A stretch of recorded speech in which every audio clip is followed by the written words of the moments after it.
చెరిసగం కుదరదు 66:34 నిష్పత్తిలోనే కృష్ణా జలాలు పంచుకోవాలని బోర్డు భేటీలో ఆంధ్ర స్పష్టీకరణ చేసింది. తెలంగాణ ఏమంటుందంటే నిన్న కృష్ణా రివర్ మేనేజ్మెంట్ బోర్డుకు సంబంధించిన సమావేశం జరిగింది హైదరాబాద్లో. అటు ఆంధ్రప్రదేశ్ ఇటు తెలంగాణకు సంబంధించిన ఈఎన్సీలు అధికారులు పాల్గొన్నారు. సుప్రీంకోర్టులో ఆల్రెడీ జడ్జి తీర్పు ఇంకా రాలేదు, కోర్టులో కేసు ఉంది కాబట్టి దానిపైన నీటి పంపకాలపైన చర్చ వద్దని ఏపీ అంటది. లేదు చర్చ పెట్టాలంటారు. పెట్టాలంటే తెలంగాణ ఏమంటుందంటే 71% మాకు వస్తాయి, 29% ఆంధ్రప్రదేశ్కి పోతాయి అంటది.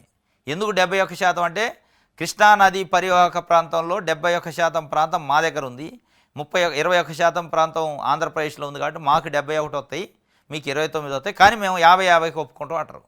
అంటే సరిసగం. ఆంధ్రప్రదేశ్ ఏమంటుంది, లేదు 66 మాకు 34% మీకు అయితేనే మాట్లాడదాం అంటారు. ఇది మొత్తానికి పీట ముడిపడ్డది. సరిసగం అనే తెలంగాణ అంటది, లేదు మాకు 66% ఇచ్చి మీరు 34 తీసుకొని ఆంధ్రప్రదేశ్ అంటది. ఇది పీట ముడిపడ్డది. మరి ఇది ఏమైంది అనేది చూడాలి.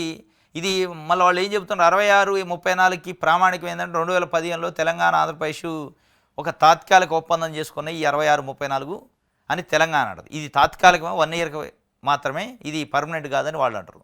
ఇది మొత్తానికి పీట ముడిపడితే సరిసగం అయితే కుదరదని వీళ్ళు చెప్తున్నారు ఏపీ.